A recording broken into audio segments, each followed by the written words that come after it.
Hello everybody, how is it going? Hello from Kyoto, Japan. Sorry for the 30-second late start, having some technical difficulties, you could say. But as always, let me know if you guys can see me okay, if you can hear me okay. Right off the bat, want to say a very big thank you to the two super chats I see here from Harriet, Jim, and Yuki. As always, thank you so much. Hello, Alina. Hope you are well. Greetings from Harriet, Jim, and Yuki. Thank you so much. And Gil McQuarrie, thank you so much. Greetings from Barb and Gil McQuarrie, Kelowna, British Columbia. Amazing. Thank you so much, Barb and Gil. Hope you guys are great. Fantastic. Oh, Jim Ross is here. Thanks for coming out as always, Jim. We got Irvin. We got Donna Lynn. Thank you so much for coming out. We got Ice Voss from New Zealand. We got John. Oh, thank you so much to Rahul for the very cute super chat, super sticker. Hiya. Thank you so much. Thank you for coming out as always. Cow Stuff, thank you so much for coming, asking how I'm doing today. I'm doing well. I'm very happy to say that today is a beautiful sunny day here in Kyoto, because yesterday was not the case. It was super overcast, rainy, cold. Like, I'm already all bundled up. It's like 15, 16 degrees. So, you know, not Canada cold, but cold enough. Yesterday, though, was like 5 to 10, so today's a much better day. So we're gonna have a fantastic time walking around. Hello to Heidi, living life after 60. Thank you so much. Thank you for coming out. We got Lisa from Indiana, amazing. We got somebody from Weyburn, Saskatchewan. Amazing. Haven't been to Weyburn in a long time. Fantastic. All right, guys. So today's going to be a big day. I think you already all knew that. Kyoto is one of the top places to see if you come to Japan. Yes, it can be a bit, touristy. It is very busy right now because we are officially in cherry blossom season. I didn't think that while I was going to be here that there would actually be some blooms, but I was in the park that we're going to be going to later in the stream, and there's a whole tree of sakura that has already bloomed. So that's not to say that it's the full season yet. Usually it takes about, I think, in a week and a half from the first blooms to start for everything, to be at the peak of being bloomed, if that makes sense. So that's not where we're at here in Kyoto just yet. For most places in Japan, that's usually at the end of March at the earliest. So nevertheless, though, I'm going to show you guys this beautiful sakura tree, and that is why you will also see just such a huge crowd of people here. Anytime it's, cherry blossom season, all the main places in Japan are going to be packed.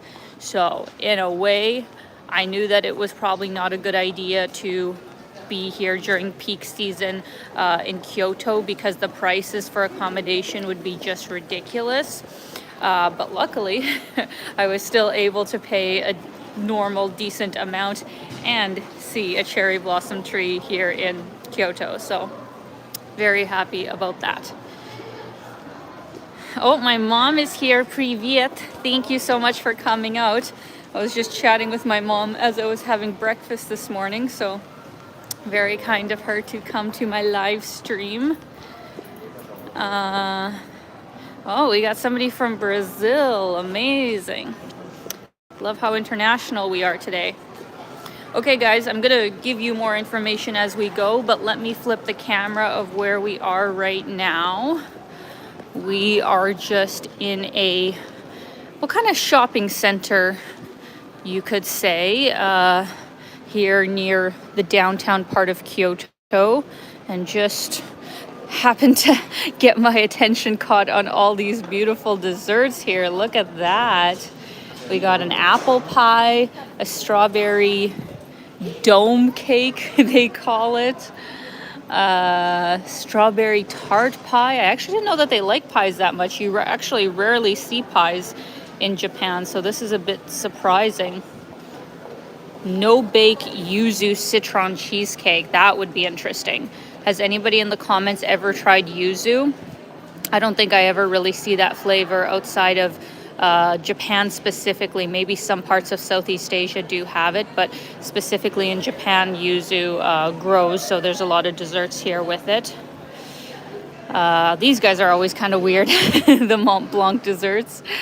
We got Dari chocolate cake, pistachio strawberry. That would be good. That would be real good. So yeah, desserts in Japan, amazing. Aw. Want to say a big thank you to my friend Henry for the super chat. Thank you so much. Please enjoy some good food in Kyoto for me. Thank you, Henry. I absolutely will.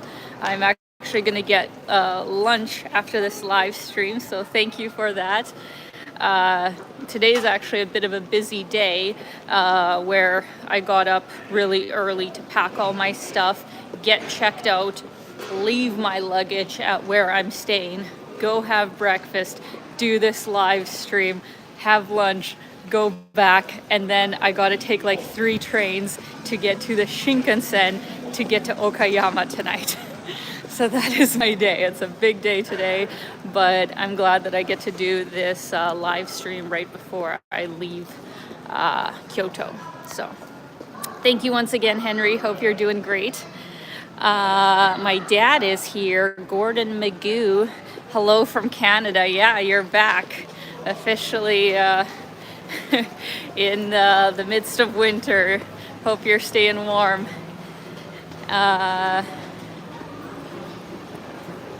Let's see here.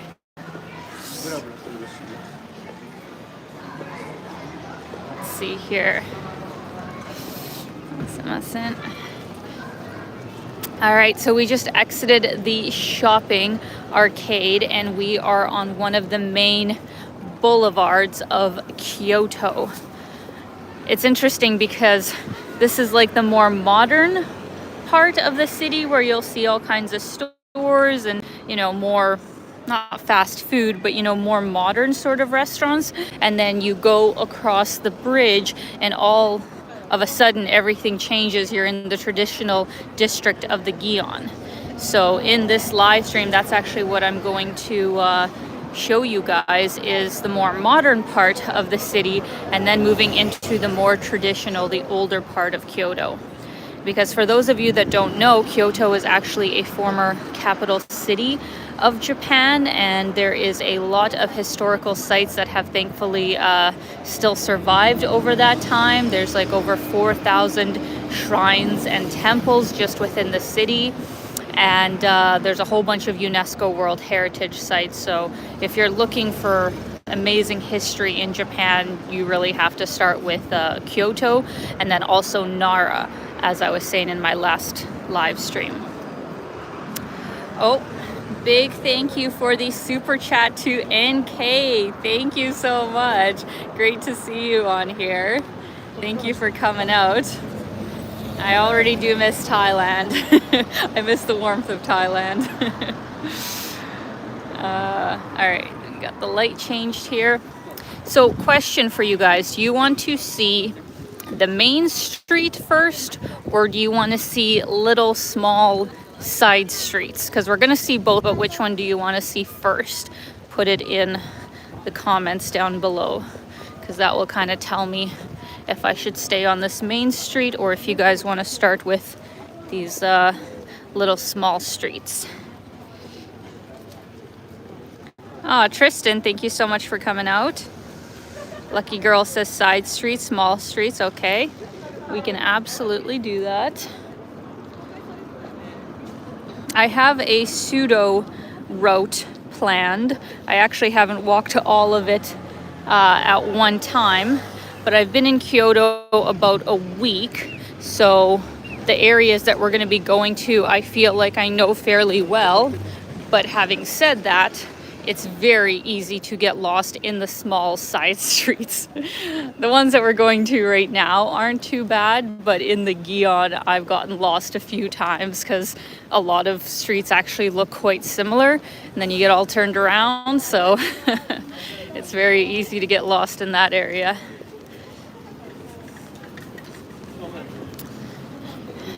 The day's crowds are getting started because today is Sunday morning here in Japan. It's probably Saturday night for most of you on this stream, but weekends in general, even outside of cherry blossom season, are quite busy in Japan. I mean, most of the world, I guess. So we are probably going to have quite big crowds today. But luckily, we're in Japan, and I don't have to like worry about, somebody snatching my phone or, a scooter coming by and grabbing my phone. That is a big benefit of live streaming in Japan, where like if something like that happened, that would just be unheard of. So that's nice. I don't have to worry about being in a huge crowd of people and worrying about my stuff too much. Oh, I saw a super chat from Rob. Thank you so much, Rob. From Canada, I assume. Thank you so much. I hope you're doing great. And yes, Rob, also very clean streets here. Japan is, well, outside of Singapore, the cleanest country I have been in, for sure. Like the odd time you will see, I don't know, somebody had a crazy wild night or something and left their garbage out or something, but on a whole, you don't see any garbage on the streets. But what I will complain about is that there's no garbage cans. There are so few garbage cans in Japan, which makes no sense of how is it so clean, and yet there's no garbage cans. You have to end up carrying your trash with you all day until you can find a place to throw it out, which is super annoying. So those two things actually don't make sense. But this is actually the best place to throw out your trash, is any of the convenience stores. Usually they will have a trash can. So yeah, very strange. All right. So first though, before we get into all the little streets here, I'll give you a quick peek of the beautiful river that they have going through the city here. And it goes on for a very long time, and they have these beautiful walking, biking, whatever kind of paths. Lots of people just hang out here. Like I said, it goes on for, I think, at least 10 kilometers, and you get a beautiful view of the city. And there's a whole bunch of bridges that go across, so absolutely beautiful area, and I highly recommend getting your accommodation either in the Gion, which is actually where my accommodation is, or in this more modern part across the street. So we'll see the river again. We'll have to go across the bridge once we're done with this part of the city, so I won't show you too much right now.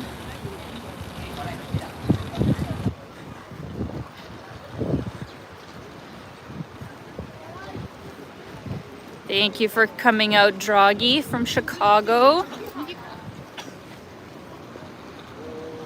To Kane. To Catalin. Thank you all for coming out. All right, so we are going to get into these small side streets here. These ones actually aren't that small. In the Gion, you'll find much smaller streets, but I like going in this area as well, and would recommend coming here if you're looking for some great restaurants. There's a lot of really great restaurants in this area.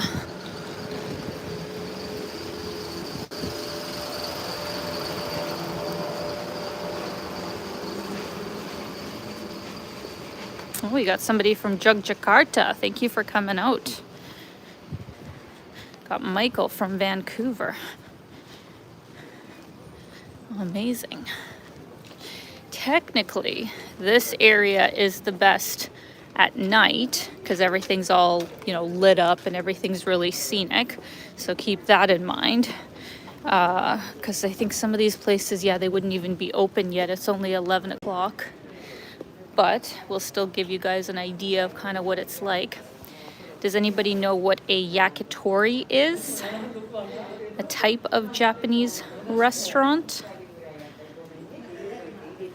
While you guys comment, I want to say a big thank you to Shigeru, one of my local friends here. Hello, Alina. I'm just stopping by since I have currently gone out. Wish your live stream will be successful. We'll see you soon. Thank you so much, Shigeru. Really appreciate it. And yes, we'll see you once I am in Tokyo. That is actually coming up sooner than, in a way, I expected. Many reasons of actually why I'm going to Tokyo a little bit earlier than planned at the end of the month. But I still have gotten basically, I'm going to have a whole month of traveling around Japan before I get to Tokyo. So still feel like I'll have seen a lot. So thank you as always, Shigeru. Hope you're doing great. Big thank you to Jim Ross, as always. Thank you so much, Jim. That is so kind of you. A walk and talk with Alina in the sun and in Kyoto. Who could ask for anything more? I recognize the shopping street from my time there. I'm really looking forward to your videos from here. This is just a bonus. This should cover a few breakfast or coffee stops. Thank you so much, Jim. It absolutely certainly will. Thank you. Really appreciate it. And also just want to let you know I read your message on Patreon earlier today, and I'm going to send you the info that you asked for. So just want to make a note of that. I was just in a rush this morning, but we'll send that later today. So thank you as always. And yeah, hope you guys will enjoy the videos starting from Japan. Probably the first video will be out on Tuesday of Osaka, which I'm really happy about. I put a lot of time into editing it and I think it's pretty good. So I hope you all will enjoy it. And it's gonna be like months. It's gonna be like months of Japan content. I got a lot planned. All right, so I think only Shigeru guessed, and also obviously guessed correctly. Oh no, there was another guess of what a yakitori is, but yes, Shigeru, of course, got it right. It is a chicken barbecue kind of place. And it's interesting because, yeah, almost everything on the menu is usually like centered around chicken. Of course, they'll have, you know, some other things as well. But if you ever see like yakitori, that means their menu is primarily like barbecue chicken. So, FYI. Another term that you should know before coming to Japan is what an izakaya is. That's more or less kind of like small plate barbecue kind of place. It's more like, yeah, small plates of different kinds of traditional Japanese dishes. Usually I find izakayas are better to go to if you're going like with at least another person to kind of get quite a few things to share everything. And those are very popular in this area. There's a lot of different izakayas. How cute is this, Ro? How cute is this, though, I meant to say. I absolutely love the streets here, and everything's like wooden and tiny. Like, look how small the walkways are here. And it's just like a little, you know, sign telling you the name of the place. St. James Club Bar. Yeah. Very little doors. Oh my God, what is this? What is this? I've walked by here so many times. How have I not seen this? That is hilarious. Some kind of Russian bar. Vodka bar. Nakan? Why can I read this? Nakanisi. Oh, Nakanisi. Okay, that's just the name. Nakanisi. Oh my goodness. Samovar. A proper Russian teapot. Matryoshka. Some vodka. Wow. What are the chances I would find a Russian bar on the little tiny side streets of Kyoto, Japan? That is hilarious. What is this? Зритель вход воспрещен. Зритель вход воспрещен. Mom, can you translate? I actually don't know what the last word is. Strange. Какая водка желаете? What kind of vodka would you like? That is hilarious. Completely unexpected, guys. And I have walked down here how many times the matryoshka caught my attention. There is a Russian restaurant though in Kyoto here. There is one, and I was planning on going to it, but it just didn't work out.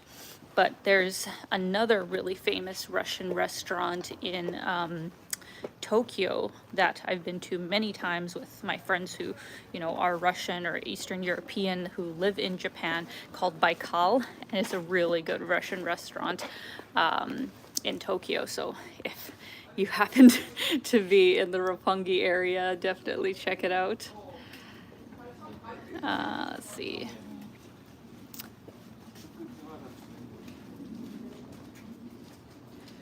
Thank you to Mariah. Good morning, Alina. I'm super excited that you are in Kyoto, my most favorite city. Greetings from Singapore.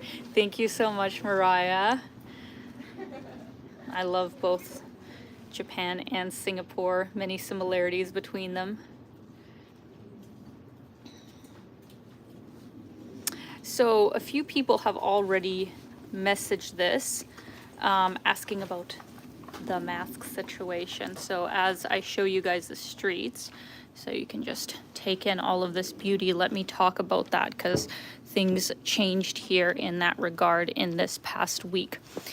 So when I came to Japan, you did have to wear masks when you were inside or on like public transit or any of that kind of stuff. But just this past Monday, the government announced that masks are no longer obligatory. Not that they technically were by law before either, it's just everybody was doing it and it was expected.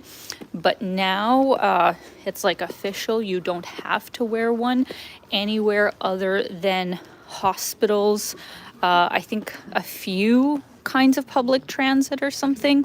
There's like certain train lines that I guess they are still asking people to wear them, but more or less everywhere else you don't have to.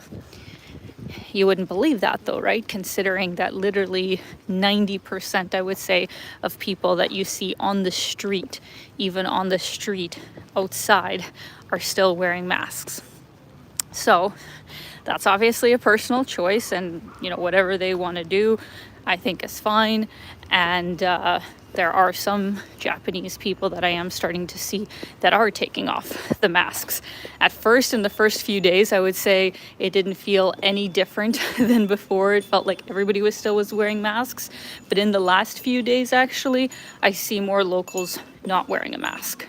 So, you know, everybody's going to have their own opinion about what should be done, but you know, let's be honest, Japan's like one of the last countries to lift mask regulations. So the rest of the world, you know, has tried to move back to some kind of normalcy, and I think in time Japan will kind of get to that place as well. But just in general, I think they just enjoy wearing masks here. Like, it's a very normal thing that they even did before the pandemic. So for them, it's almost weirder to stop. So, you know, if that's what they want to do, obviously that's what they're going to do. But just for me personally, I don't really see the point of especially wearing a mask outside. I'll do it on public transit still, since I think that's more of a sign of like respect if it's like congested. But if I'm not sick, I don't really see the point of constantly wearing a mask. So that's just my personal opinion. Anywho, just wanted to let you guys know that if you're thinking of coming to Japan, is that, yeah, officially the mask regulations have just been lifted. Overall, you don't have to wear a mask everywhere, but I think you may feel out of place primarily on public transit because almost everybody else is doing it.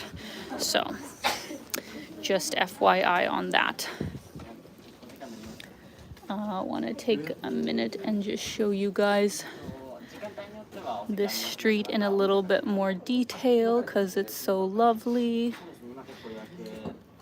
And as you may have already noticed, a lot of people here are wearing, you know, the traditional dress of like kimonos, not only because I think we're getting closer to cherry blossom season and people want to like take photos, but this is just such a traditional part of the country that it's far more common to those kinds of things more on an everyday basis, not just like a special occasion sort of basis, or at least that's the way it feels to me compared to some of the other cities that I've been to in Japan. You see way more people here in Kyoto in the traditional forms of dress.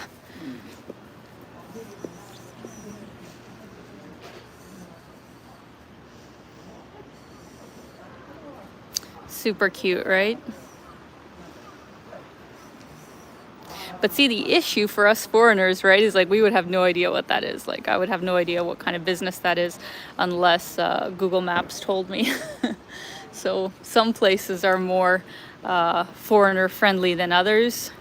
I'd say maybe about 50% of restaurants that I've been to so far in Kyoto have an English menu. And if they don't, you know, I would just use Google Translate. But you know, Kyoto on a whole is quite tourist friendly. I would even say more tourist friendly than Nara as far as the restaurants go anyway. In Nara, it was surprising when a restaurant would have an English menu.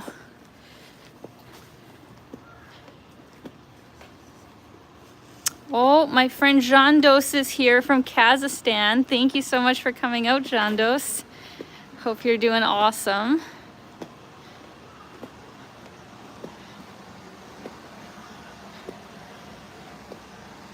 Just reading your comments here, guys.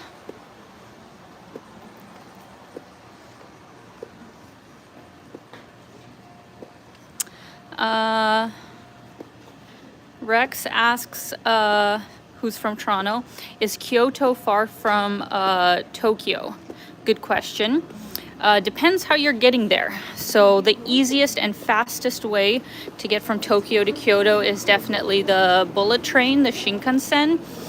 And if I estimate correctly, it would be about 2-ish hours, maybe like 2.5, 3 at most. But it's very fast. Like you're covering so much ground in such a little amount of time. And what else is great about going on the Shinkansen is that unlike the airport, you know, you don't have to be there 2 or 3 hours in advance to get all checked in, to go through security and, you know, be waiting by your gate at least 40 minutes in advance or something. What's amazing about the bullet train is that as long as you're at the station and already have your ticket and, you know, you got your luggage because you're bringing it directly on the train, you can just hop on the train. So that's a big benefit of the Shinkansen trains here, is that they're so fast, they cover so much ground in a little amount of time, and you don't have the whole process that you have at an airport, and usually airports are outside of the city. With the Shinkansen, it's almost always the station that's most city central where they begin from. So today, for example, I'm taking the Shinkansen to Okayama, and I have to just go to Kyoto Station. So that's really convenient. And to get to Okayama, which I think is, like, I don't know, 400 or something, 500 kilometers away, I get there in like an hour.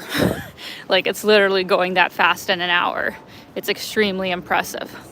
But the Shinkansen trains can be a bit expensive.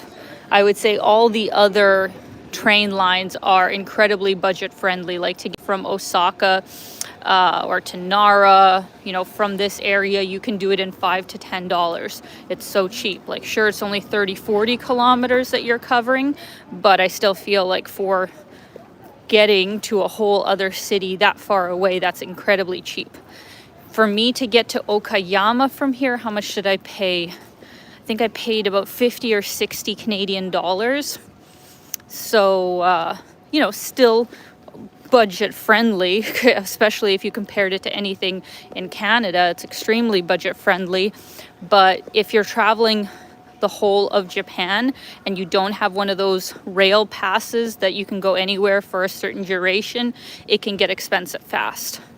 So just keep that in mind if you're coming to Japan as a tourist, that you really have to think about where you're going and see if the rail pass makes sense for you. In my case, it didn't.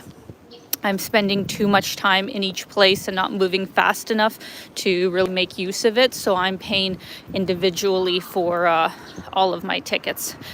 And I think for all of my traveling in this whole month, I'm basically traveling around, the country.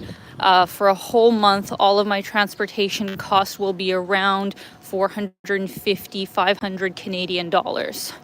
So it's not bad, but still, a good chunk of change.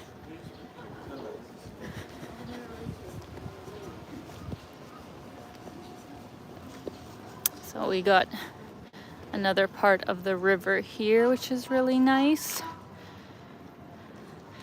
And that is I think that's a plum tree. That's not sakura, that's a plum tree, I believe.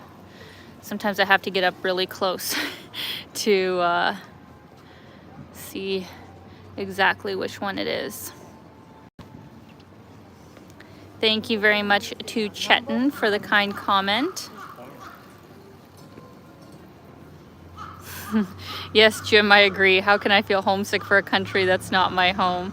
Yeah, I feel that way about Japan as well. Oh, my mom's friend Vita is here. Hello, Vita. Thank you for coming out. A few people asked about the prices here in Japan in comparison to Singapore and some of the other places that I've been to in the last while, and that's a good question. Significantly less expensive.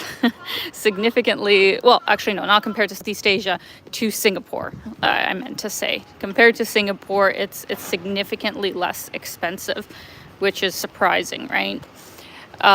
So I think it's because the Japanese yen has actually not been doing so well. Like, it's definitely gone down. Whereas 6 years ago, it used to be for $1 Canadian, you got 80 Japanese yen. Whereas when the first time I ever came to Japan, it was equal. It was $1, 100 yen. So now it's $1 and 100 yen. We're back to that. So just in that regard, in comparison to the Canadian dollar, it's 20% less than it used to be since the last time I came here. Second thing is that you'll have to have like an economist properly explain this, but I guess the Japanese government is like very adamant about not having high inflation here.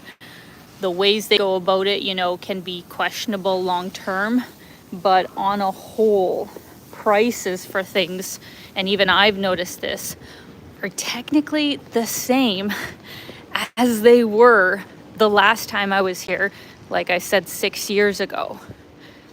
That's obviously not the case in most countries of the world. Like, the whole time that I've been in Japan, these drink machines, has always been 100 yen. Like, even when I was here 15 years ago, all these drinks are 100 yen. Like, I honestly don't even know how they do it. I don't know how you can have, drinks that still make a profit for $1. It's very strange. Maybe somebody can comment more on that in the comments if you're well versed in that. But it's wild to me. The prices here are extremely reasonable for such a, affluent country. Like, I can easily get a lunch, not a fancy lunch, but a decent lunch for like $10 US easily. In Singapore, unless I was going to a hawker center, like, there's no way. There's absolutely no way. So it's very surprising that Japan overall has not had super high inflation, at least from what I see and from the few people that I've talked to on that matter that have lived here a long time as well.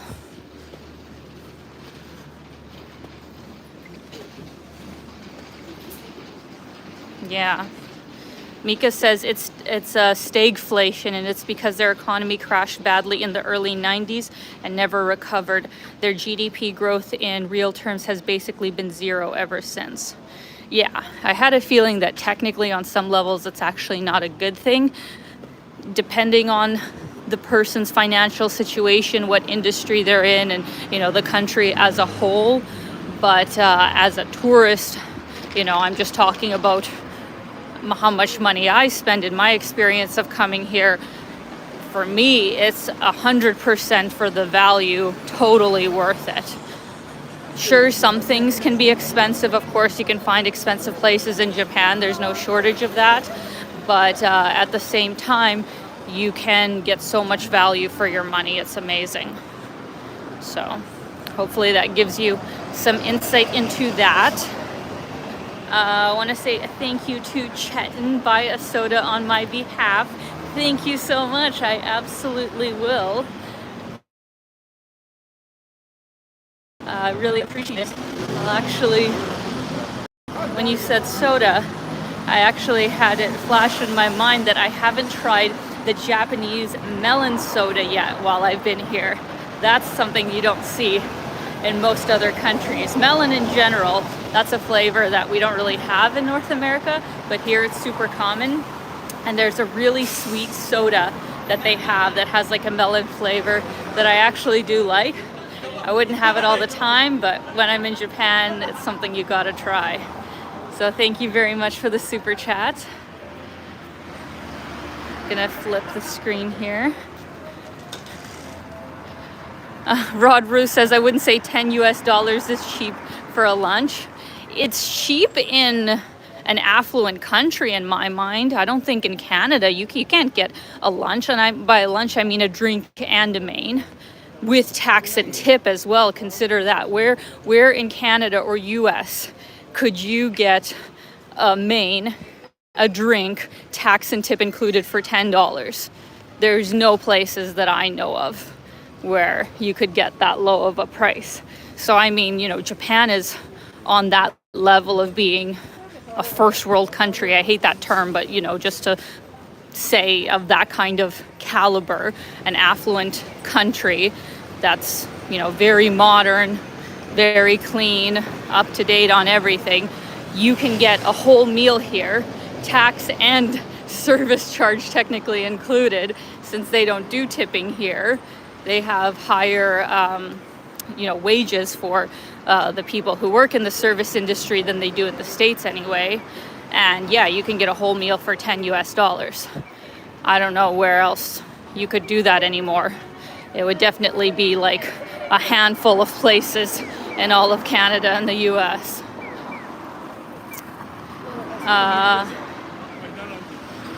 Thank you very much to Harriet, Jim, and Yuki for the super chat.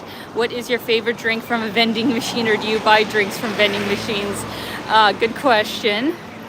Well, almost every morning, just because I'm usually out shooting as early as possible, since the days are still not that long, I start my day off with a hot green tea from the vending machine. I absolutely love them here. So that's probably the most common thing I get, because the coffees are good from the vending machines. Like, for the price, they're amazing, but I prefer to get like a proper coffee. I'll spend much more money to go to like a proper coffee shop, get a really good coffee. But as far as the vending machine goes, usually I get the hot teas. So those are my favorite. But thank you very much. Let's see here.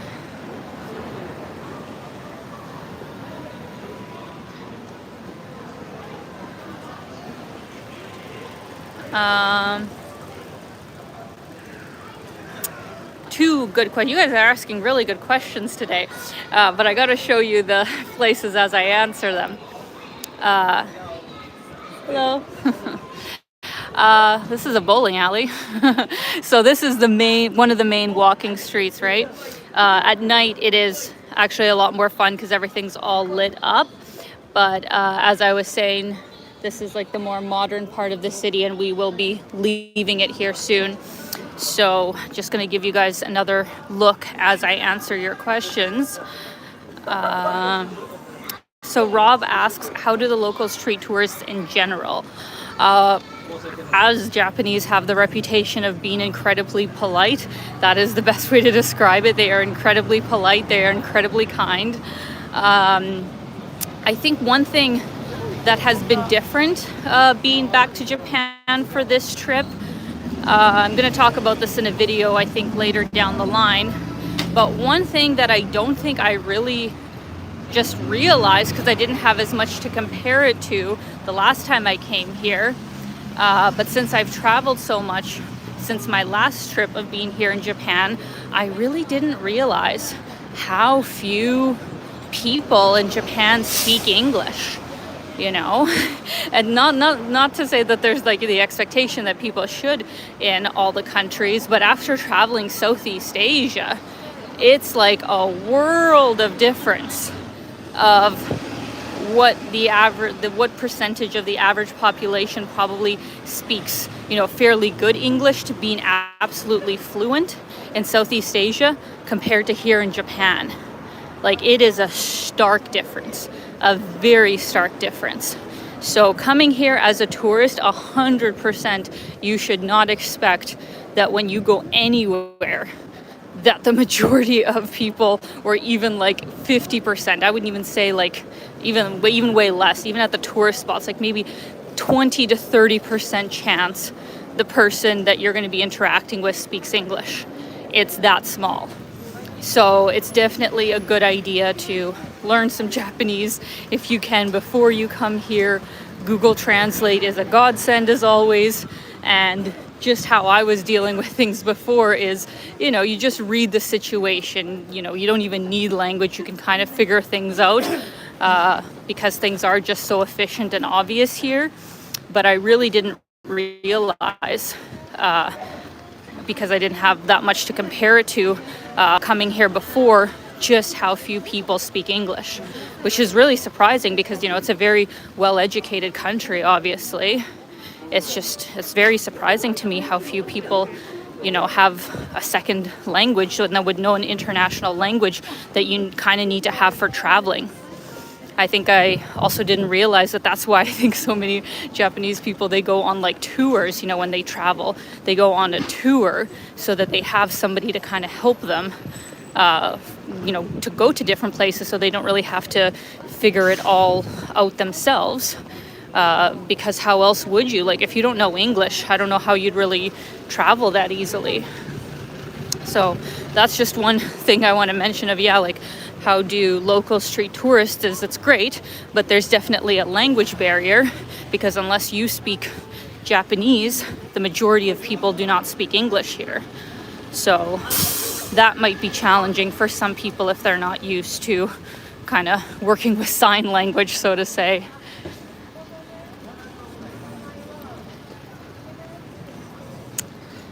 All right, so that was one question that I wanted to answer. And then Fomal asks, hi Alina, appreciate the live stream. What is the simplest and hopefully cheapest way to subscribe to a cell and data service plan in Japan as a tourist? Thanks. Great question. So I had one heck of a time with my SIM card plan to begin with. I should have probably just taken the card that was at the airport. That's the easiest way to get it. Is there's a whole bunch of providers right when you land in any of the major airports. The company that I'm using right now is called Mobile, M-O-B-A-L. That's if you're staying for a longer period of time and you want a lot of data. That would be your best option from my research. Or, as some people have told me, there are some eSIMs that are supposed to be very good for Japan, but I don't have any experience with those, so I can't personally recommend it. But just something I would recommend you look into is look into eSIMs for Japan. That might be the best way to go. But if you're getting an actual SIM card plan, I used Mobile. And then if you don't need that much data, there's a whole bunch of other options, and sometimes you can actually get them at convenience stores, is the prepaid SIMs from like SoftBank and Docomo, those bigger kind of companies, they'll give you like 1 or 2 gigabytes that's good for like a week or two, and they're fairly inexpensive. So that's kind of the main options is yeah, mobile if you need a lot of data, or those like wireless routers that you can rent, but those are basically the same price as mobile, so just depends what you need. Thank you very much to Asako. Hello from Tokyo. Welcome to Japan. If you are a sweets lover, I recommend a cafe called sorry, it's hard to read as I'm walking, Karafunia. Amazing. Thank you so much. Much appreciated. Oh, it's kind of hard to stop on the bridge since there's a lot of people behind me, but look at that view, guys. Absolutely beautiful. Just walking by the river here.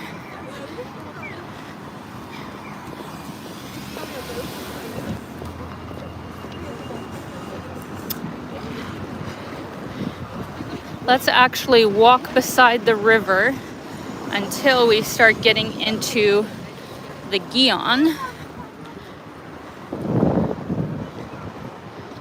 Another view here. And look at that.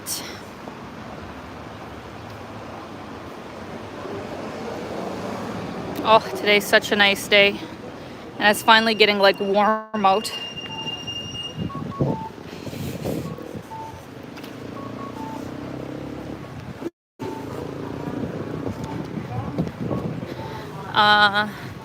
So Chetan asks, are you staying in an Airbnb or hotel here in Kyoto?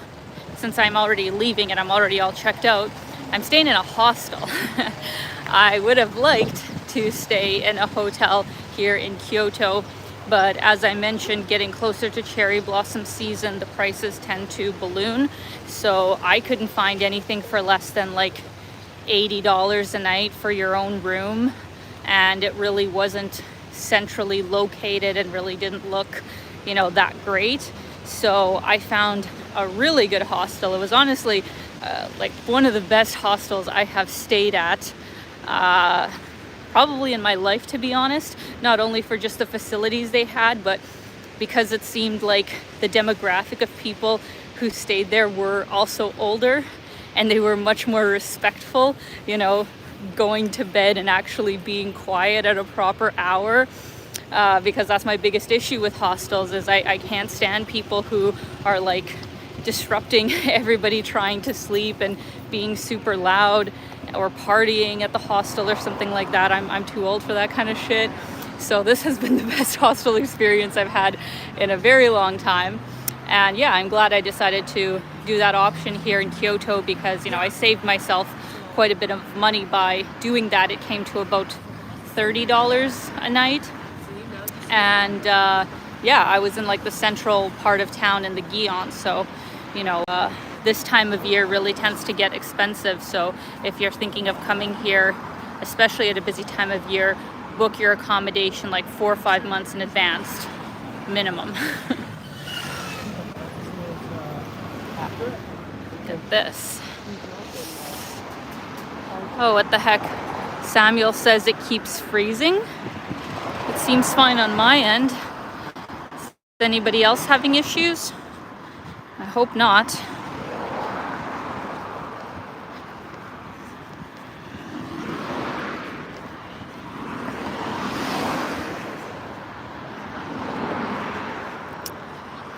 Just reading your comments.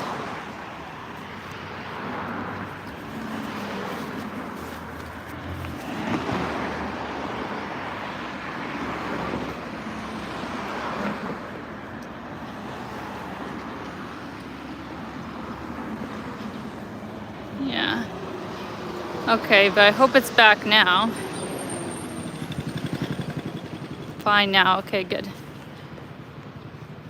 It's buffering very often. Oh, that's not good. Shit, sorry guys. Unfortunately, there's nothing I can really do on my end other than move and hopefully have a better connection come up. Or sometimes, like, yeah, it just, for whatever reason, the connection will be bad and then all of a sudden it's good. Like the internet in Japan in general, it's all right. I feel like you're obviously paying a lot for what you're actually getting, but some of the like hostels and hotels that I've stayed at so far, some had fantastic Wi-Fi, like fantastic upload and download speeds, very stable connection. So that's nice, but other places not so much. And like with my internet so far, it's good, but it will have moments where like it just doesn't work for like 2 minutes, and then all of a sudden, okay, it starts working. So Japan isn't at all the best internet that I've experienced in my travels, but it's also not bad. It's just expensive for what it is.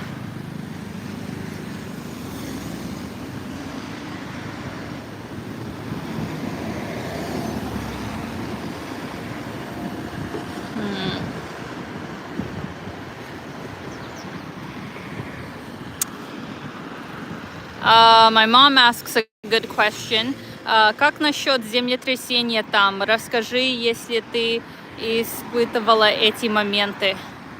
Great question. So my mom is asking about earthquakes here in Japan and if I've experienced that and what it's like. Because 100% that's a reality that you should be very well aware of before coming here.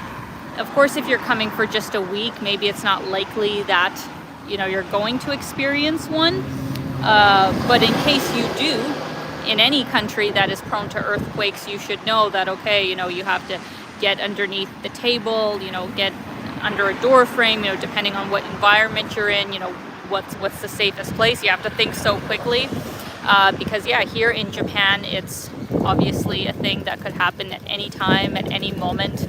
Obviously, you always hope that it's not a serious one.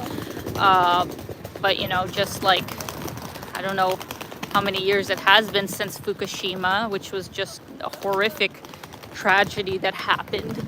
And unfortunately, that's something that could happen once again. And nobody knows, for sure when it's going to happen. So, yeah, that's one of the scary things about being in Japan. And yes, I have experienced quite a few earthquakes in the time that I have been in Japan over the years. This trip, no, not that I was aware of. I didn't experience any earthquakes yet. But all the other past times that I've been here, I think I felt small earthquake, big ones. One was on my first trip here, which was so scary, and then the second one I think was when I was like 20 and I was living here. We had kind of a bigger one that really shook the apartment. But it's strange because all the bigger ones, I think they all happened at night, which is kind of weird because you're laying in your bed. And I'll always remember my first one where I thought it was my roommate. I was like in a model house. I thought she was like rocking my bed or something, trying to wake me up. It was like middle of the night. And I was like, what are you doing? Like, it's the middle of the night. What's the problem? And then the shaking like got louder and louder. And then my roommate started screaming and I woke up because, yeah, we were having a really big earthquake and the bed was just like going back and forth inside of the room. The bookshelf like kept smacking against the wall. It was so scary. Our other roommate, who was like in the other room, like comes running in. We all like don't know what to do. But within, 20 or 30 seconds, it had stopped. So, yeah, it was super scary. Thankfully, nothing else happened after that.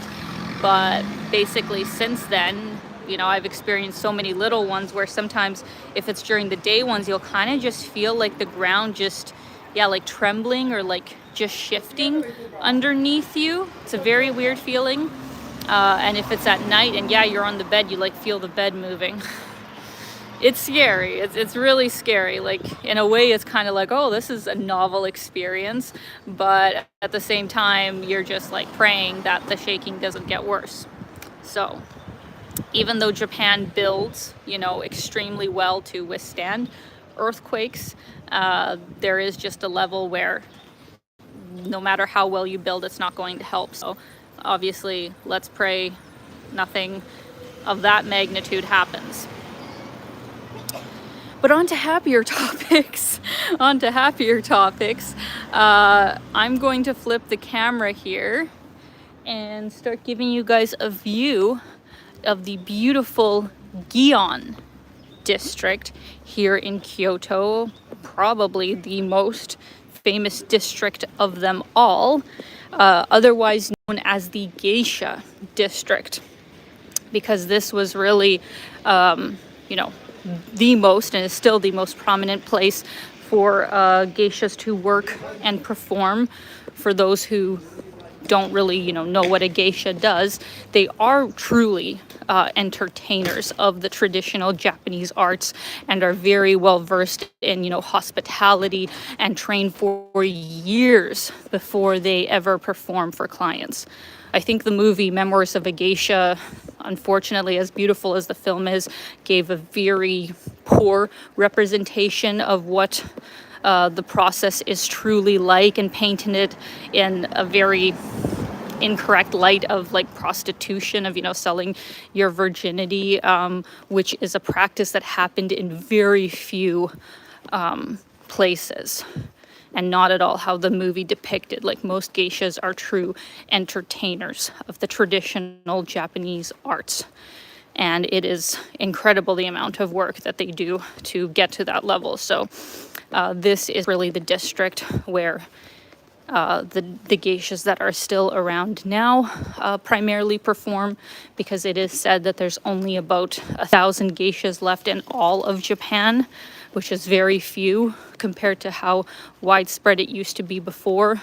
So if you're ever able to watch a show by a real life geisha, I think that would be an incredibly special experience. But what's interesting about the places that can offer you that experience is that you would never know from the outside. not I don't know if this place is, but I'm just saying, like, it would be a building like this, of nothing on the outside that tells you exactly what it is, and it could very well be a geisha tea house. Like a lot of these buildings, as you can see, you really don't know what they are. I mean, other than obviously being able to read what the kanji is. And it's obviously very expensive to watch a geisha show as well. Even though there are some that are geared towards foreign visitors, like that is something that you could arrange to see while you're here in Kyoto, but just expect that it will, of course, be very expensive. Actually, question, has anybody who's in the comments here today been to Kyoto before? I would be interested to know.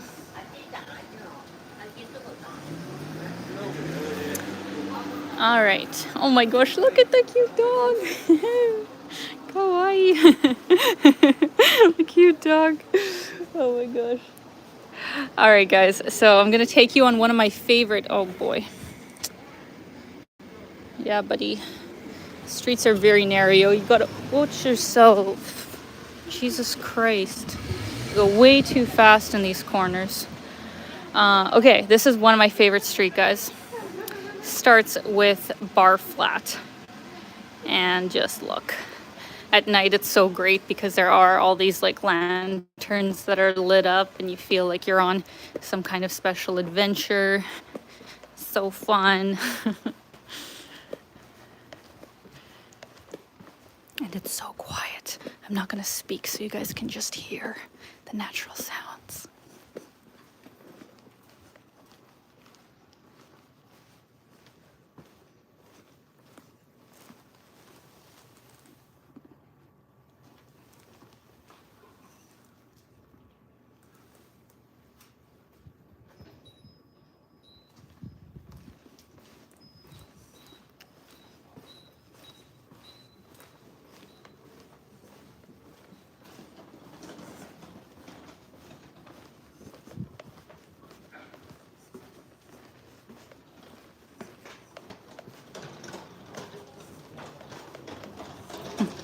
Super cool, huh? I just love all the little streets that they have here. So this is one of the main boulevards of the Gion. In this area, you'll find quite a few different restaurants. Like, that's kind of the main things that they have nowadays in the Gion, is traditional Japanese restaurants, though keep in mind the majority of them, I would say, are on the more expensive side because they are, you know, a really special, unique experience. And usually most restaurants only have enough space for like, you know, 10 people at most. So if you're going to be there for 2-3 hours, for them to be able to survive financially, I think they have to charge enough money. So oh, is the stream not working? A few people said they're having issues. I hope it's not too bad. It's weird because see, sometimes when there are issues, it buffers on my end too, but on my end it seems fine. I hope it gets better. Marshall says it's fine. Okay. All right, we're gonna continue. Hopefully it gets better. But yeah, as I was saying, a lot of the restaurants here are very much specialty restaurants that can't hold a large amount of people. So it's understandable why the price tag would be on the higher side. So, you know, maybe just research before you know, go looking for a restaurant, because a lot of times it is like these places, you can't see from the outside what it is. You can't always, you know, read the menu that easily, even with Google Translate. So do your research beforehand so you have an idea of what the prices are, because you could be in for a rude awakening if you don't check. Just saying. I'll always remember one of my friends who was in Tokyo, and he said him and his friend were just like stumbling around. You know, they had a big night out of drinking and they were like really hungry at like 2 a.m. and they go to these like side streets and they find a restaurant that still has food, and the only thing that they have, you know, to eat is basically roast chicken. So they're like, oh, okay, great, we'll get a roasted chicken. And so they get said chicken, and I think they had like maybe a beer or two or something each, and at the end they said their bill was like $150. And all they had was beer and roasted chicken. So, you know, you just don't know sometimes with some of these little places if it's going to be reasonable or if it's going to be a lot. So just look up Google Map reviews before you go somewhere.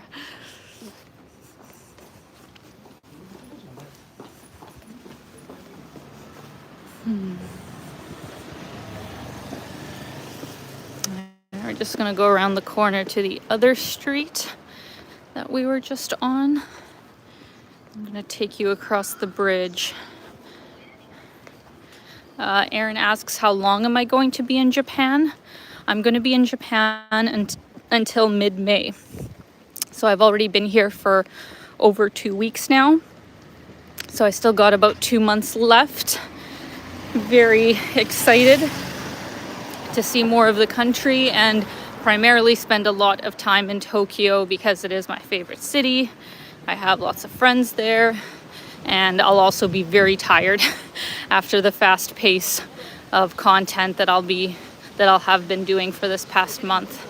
So it will be almost 3 months by the time I leave.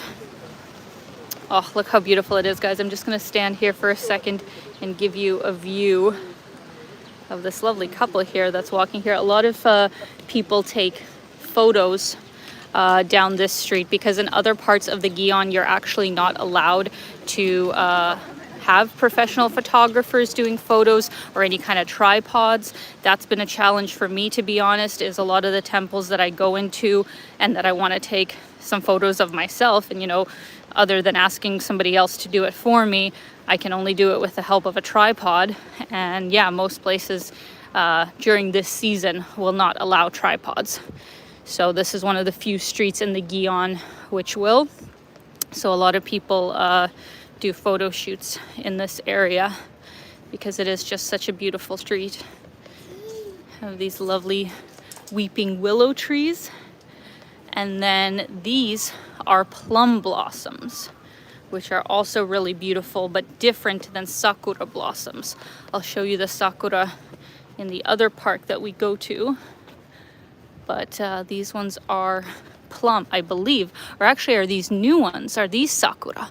These are sakura, yes. Oh my gosh, so these ones have already bloomed.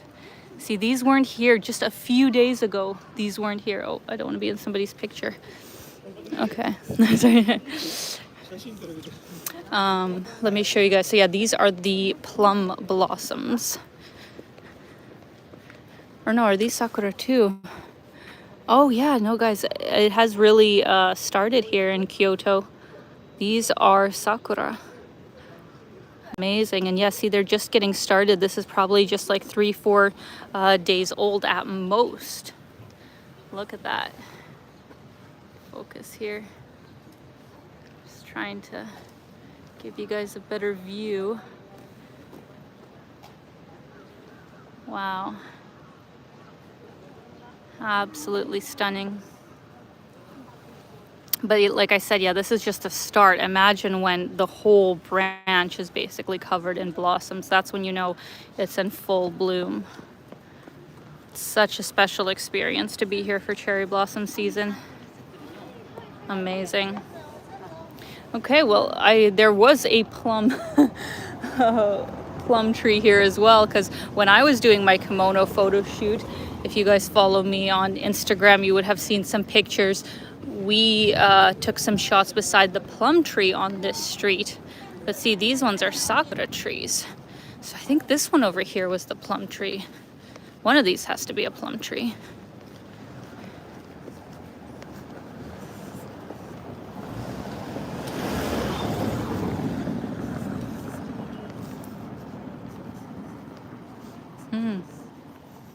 I don't even know. Maybe the plum tree shed its leaves and now it's all sakura. That could have happened because this was a whole week ago. I don't even know. Crazy. It's so special though. Has anybody in the comments been to Japan during cherry blossom season? And if so, where did you go? Because I would actually say that while it is awesome to be in places like Kyoto and Tokyo for cherry blossom season, as hopefully I will experience myself, I think it is much better to go to places that do have a lot of cherry blossom trees but aren't as popular with tourists. So that's actually why I'm going to Okayama and Hiroshima, even though Hiroshima's, you know, a well-known place and a lot of tourists do go there, but not for cherry blossom season, even though they do have a lot of cherry blossom trees, as I have read. So that's primarily where I'm going to be spending cherry blossom season, and I'm hoping that's not going to be a crazy amount of tourists. So that would be my tip for anybody who's coming here and wants to experience the beauty without insane amount of crowds.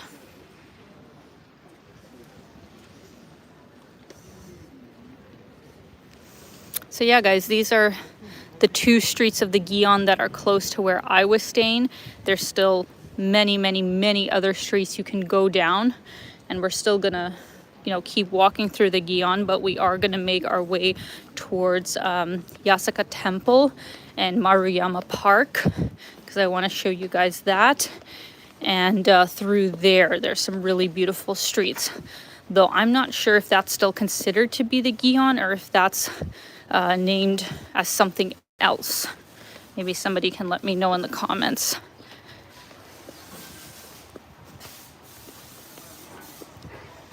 Brian says, saw in Odawara, beautiful, had a samurai parade next to the castle, amazing. Oh, that does sound amazing. Antonin says in Kagoshima. I don't actually know where Kagoshima is. Awesome. Harry, Jim, and Yuki have been to Kyoto during cherry blossom season. Amazing. Lisa asks, do the blossoms smell amazing? They do, but it's a very light scent usually. It kind of has to be the full bloom time to really, you know, get a scent in the air of the cherry blossoms, I find. Maybe I just don't have a super sensitive nose, but if you just, you know, smell the blooms as you would a rose, it's not that strong of a smell. But there is definitely a smell. I think you just have to have a lot of blooms to make it really prominent. That's my experience of it anyway. Oh my goodness. Thank you so much to Doug Yadin for coming out and for the very generous super chat. Thank you so much, Doug. Hey, Alina made it to 2 live streams in a row. Wow, a video and an audio perfect. And what a great area to share with us. Thanks. Thank you so much, Doug. Very much appreciated. Thank you for coming out. I'm glad that the time has actually worked for quite a few of you because Japan does have a bit of a tricky time difference, to be honest. The morning really is the best opportunity I have to interact with North America, just because my 10 a.m. is, well, let's say Toronto's 9 p.m. and then for my parents who are in like Saskatchewan and Calgary, it's like 8 p.m. So that's like a good time, because my evening, it's not until like 10 or 11 the people start waking up and I'm already going to bed. And then all during my day, it's your guys' night. So this morning is really the only time that everybody's semi-awake. So I'm glad that this time has overall worked for you guys. So thank you so much for coming out, Doug. Much appreciated. Hope you're doing great. Hope you're getting all my postcards I've been sending. I actually just sent out cards from Japan, so those should hopefully arrive in a couple of weeks. So stay tuned. Okay, so this is one of the main streets of the Gion. That's not small and, you know, quite like the others. This is like a boulevard that has more shops, you know, souvenir shops, food shops. There are some restaurants, but actually not as many as there are in the small side streets. But this is an important walk of the city because that is where we're going to be going to. We're going to go to Yasuka Temple, Maruyama Park, and then walking all the way down this area, you can cross the bridge again into that more modern part of the city. And right on the corner here on the left-hand side is a kabuki theater. So if you're interested in that style of performance art, the kabuki theater here in Kyoto is supposed to be one of the best places to watch it from. So for anybody who's interested in that. Oh, Jim says, I arrived in Tokyo and they bloomed the morning I arrived. Went through Ueno Park and they were amazing. For entire trip, they bloomed everywhere I went. After a couple of days, I was over it. Oh, that's funny. Well, you got lucky, actually. You got lucky that it started at the first part of your trip and you kind of had it all the way through. That's awesome. Okay, good. Doug says, yep, getting all of the postcards, need to get actual snail mail. Awesome. Yeah, I think I've overall had pretty good luck with all the mail systems from Southeast Asia to here in Japan. I'm sure their mail system is amazing because if anybody was in my postcard club when I was doing South America, oh, that was bad. I think I had like 2 cards not arrive. I don't know what happened to them. And then other cards took 2 or 3 months. Like 2 or 3 months. You could have maybe even walked with the postcard from Colombia to Canada in 2 or 3 months. Like, what the hell are you doing for 2 or 3 months to get a card there? I don't even know. But anyway, I'm happy the Southeast Asia ones have been doing pretty well.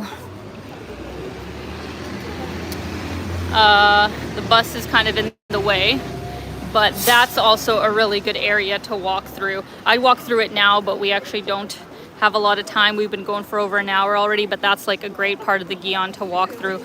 Lots of great restaurants and shops in that area as well. But we're gonna go across the street here.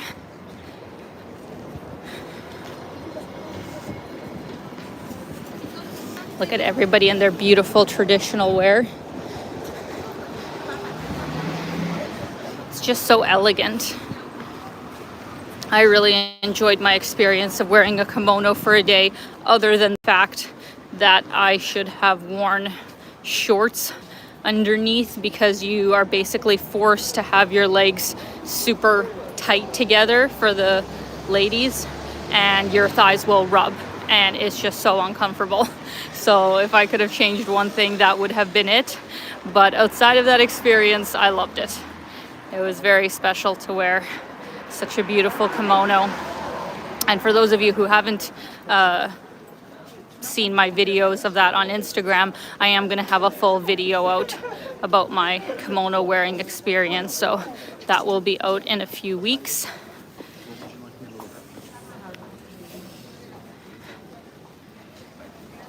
There's a lot of comments here.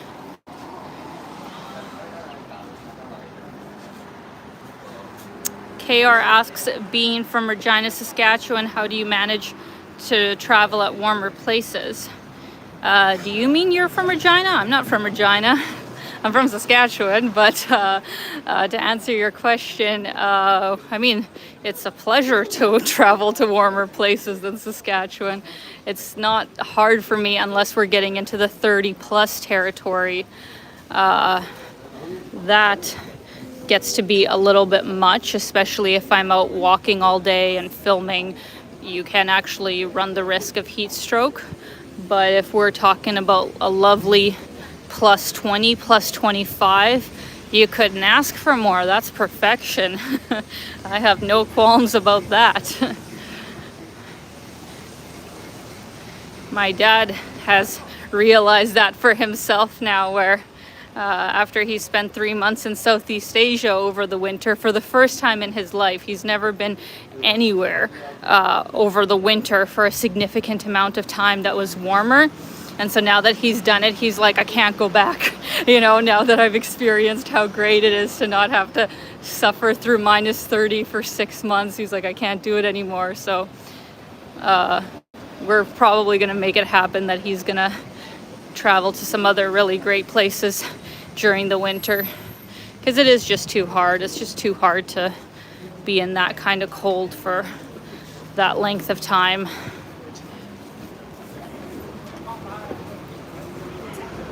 Oh, we got somebody here from Medellin, Colombia. Amazing. Thank you for coming out.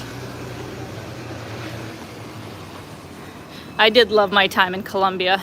Other than the safety factor and the postal system, Colombia is a phenomenal place. Thank you so much to Jim. I got Kuala Lumpur and Singapore on Wednesday. I was a very happy camper upon receipt.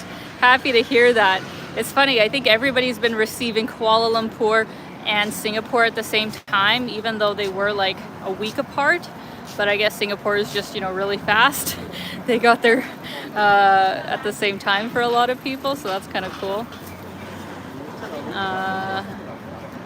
Awesome. Thank you so much, Jim. I'm glad you're getting the cards as well.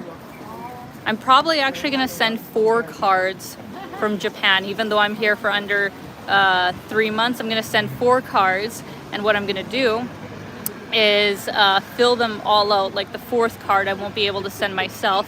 I'm going to give it to my friend and, you know, just give her money to send the cards herself or whatever once I'm already gone, because there's still going to be like a month or 2 of videos even after I leave and go back to Canada. So we'll keep the Japan postcard club train going. Alan asks, how do you join the postcard club? Great question, Alan. You join my Patreon, and it's the $25 a month tier and up. So yeah, if you'd like to join that, I think even with the live stream, there's a link in the description, or you can just go on Patreon and fill out my name, Alina McLeod, and it should come up. But yeah, it's like a monthly subscription service where you are supporting my channel. You get like a free extra monthly video that I never post on my regular channel, and you can also, you know, private message me if you have any kind of questions, and I try my best to, you know, answer those. And then yeah, if you're in the postcard club, you get a monthly postcard. So that is what that is all about.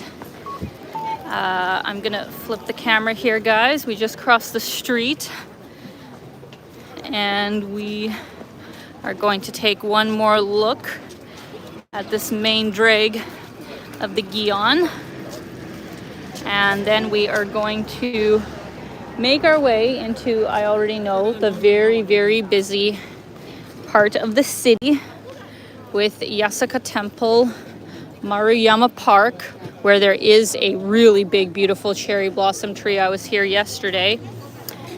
and we'll see how the time is. I want to take you guys near Kiyomizu-dera temple, but I already know it's going to be chaos. Like on a Sunday, we're going to be moving at a snail's pace through the crowds. So I still got to get back. I still got to get back in time to pick up my luggage and get to the train station. And I can't leave that part easily. You can only go through the really crowded big street. So it all depends on how long it takes me, because it's probably going to take me like an hour or more to get back to my hotel. So let's hope for the best, that the crowds aren't too bad. I got a lot of lovely street food stalls here of different things. It's coming up near lunchtime, so people are grabbing some stuff to go.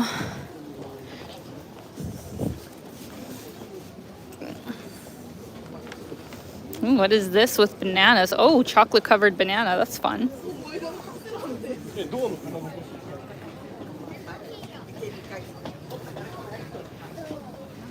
Grilled bamboo shoots. That's different. I don't know if I've ever had that. I've had bamboo and like ramen, but not grilled. Ooh, takoyaki. The octopus balls.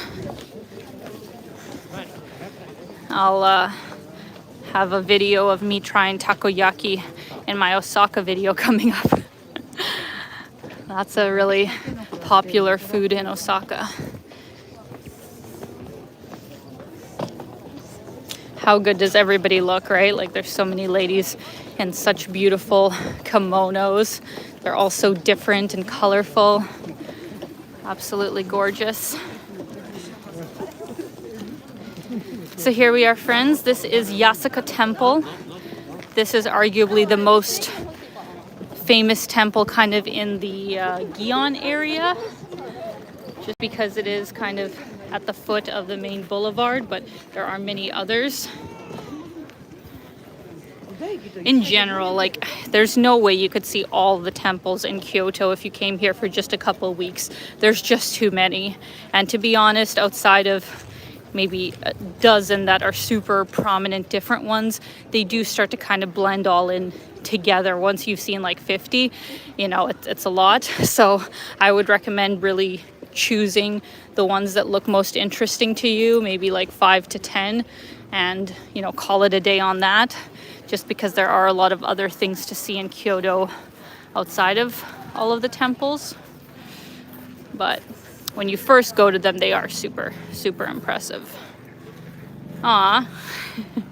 Thank you very much to Katsu, one of my other great Japanese friends. Greetings from Tokyo. Your kimono looks amazingly beautiful. Thank you so much, Katsu. I did love my kimono. It was just so beautiful. I'm so glad that I got to like pick every part out and kind of make it into my own unique kind of outfit, because you get to choose, like, you know, the outside of it. You get to pick the main belt, the little belt that like peeks out from underneath, and then also like a sash kind of tie that goes on top of the main belt. I don't know all the proper names for it, but it was just such a cool experience. Thank you so much as always, Katsu. I hope you're doing great. Hope Tokyo is in full bloom with the cherry blossoms, because strangely enough, Tokyo was the first place in Japan to bloom for cherry blossoms, which I guess is a real rarity most years. Usually, as it would make sense, the blooms start from the warmer part of the country, which is more in the south, and then slowly, like, the cherry blossoms almost move in like a blooming formation up the country, right, from south to the north. But for whatever reason, the first day that they bloomed in Tokyo, I think, was the 16th, just like a few days ago. The first bloom started in Tokyo. So I guess this is a very odd year in that way, and it's also really just early in general. Usually it's the end of March where the blooms even first start. So global warming, I don't know, but you never know. Thank you very much to Rahul. Enjoyed this live stream and I'm really looking forward to your video series. Your Instagram stories were well detailed and gave me a thorough insight into Japanese culture. Thank you so much as always, Rahul. I apologize if there is a drum beat. I think there's some kind of procession going on. We'll go there actually in just a second. But thank you as always for coming out and for all of your support. I'm glad that you've enjoyed the stories so far. For anybody who doesn't follow me on Instagram, it is just Alina McLeod, and I try and post basically every single day just some of the things that I've been doing and some things that kind of don't make it their way into the video. So for anybody who wants to check those out. And yeah, like I said, first video of Japan will be out later this week, so I hope you guys enjoy it. Thank you so much, Rahul. Sending you a very wonderful start to the spring season in Canada as well, since I think things should start warming up there soon as well.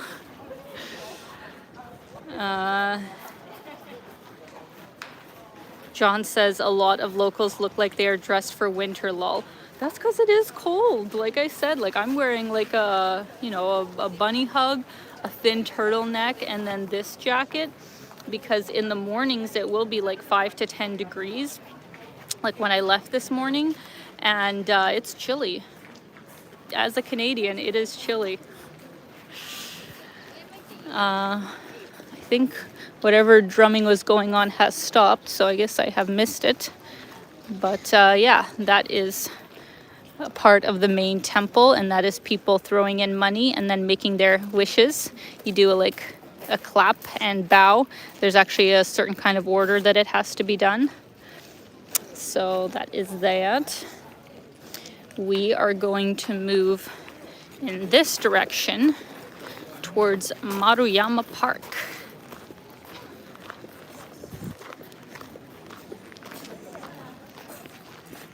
This area is actually one of my favorite areas of Kyoto as well. And gosh, we have been going for almost an hour and a half. And actually, I know that it's going to be like an hour to get from here to Kiyomizu-dera, meaning we probably can't make it all the way there. We'll go as far as we can. We'll see how far we get. But just letting you guys know that if you start in Maruyama Park and make your way towards Kiyomizu-dera, that's a beautiful walk. Would highly recommend it. So, as you can see, it's starting. This tree is just starting with the beautiful, trying to get it to focus. Doesn't want to focus directly on the flowers for some reason. So yeah, that's the start of the sakura trees. But there is one tree that is already full going that we're gonna get to here soon.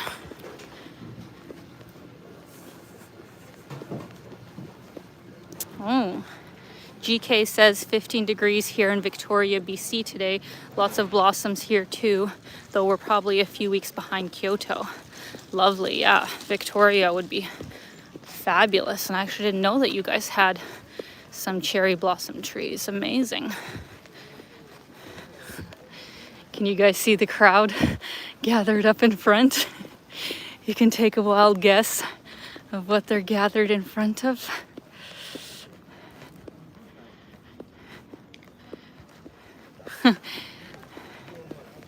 Yes, Lisa, octopus balls, that is takoyaki.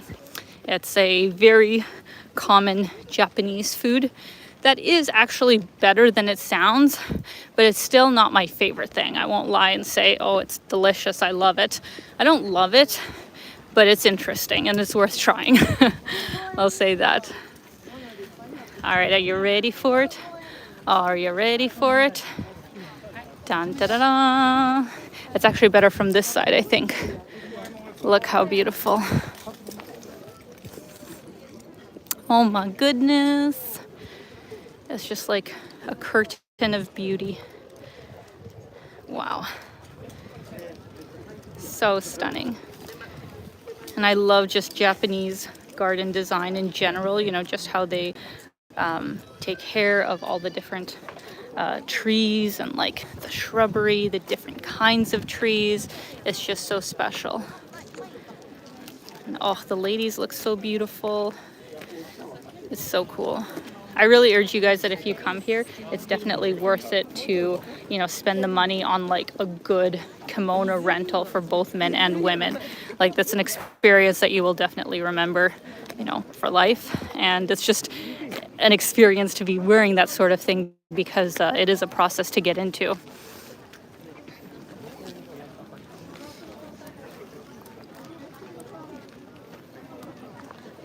Absolutely beautiful.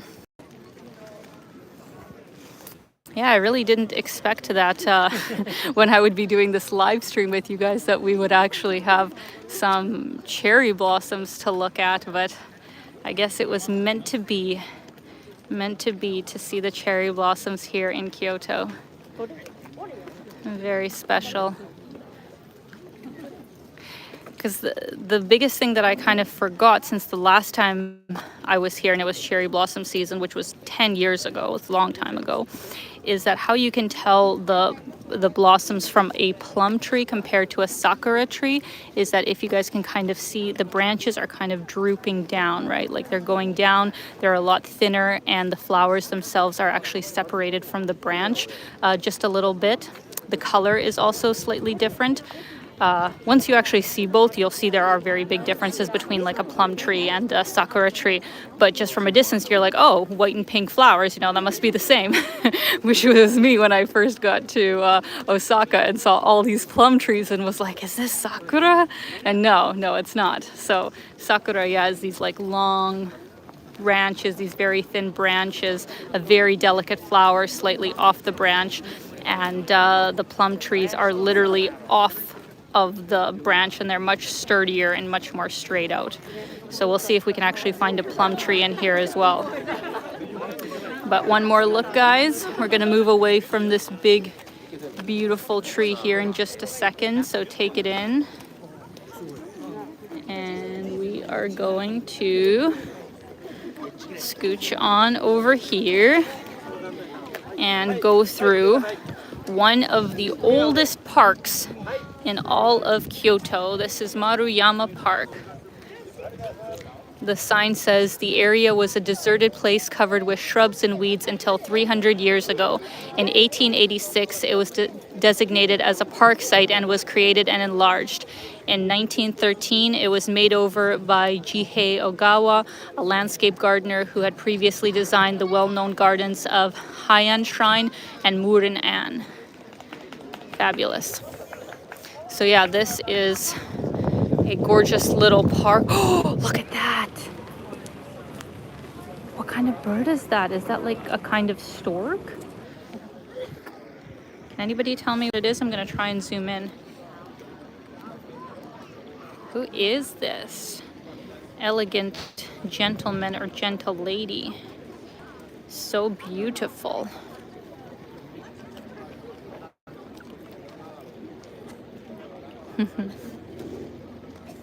He's obviously fine with people. He's just like chilling. A heron. Oh, actually, I don't know. It could be. I actually don't know what a heron is. You guys probably know better than I do the types of birds.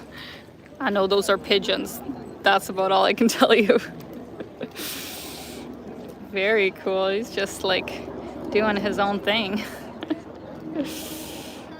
Blue heron. Okay. Yeah, you guys know your birds.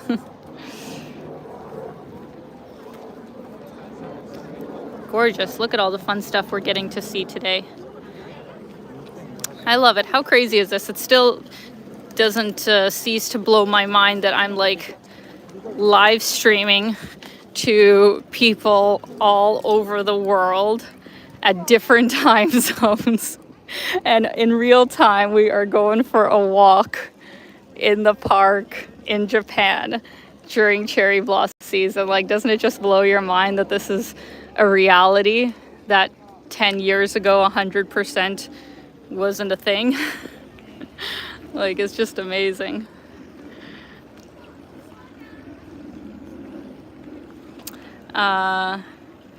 Jim had made a good comment. I was surprised that many Japanese companies give an afternoon off to employees to go and view the cherry blossoms, so tons of people take advantage to have a look-see. Oh, that's awesome. I didn't know about that. That's very kind.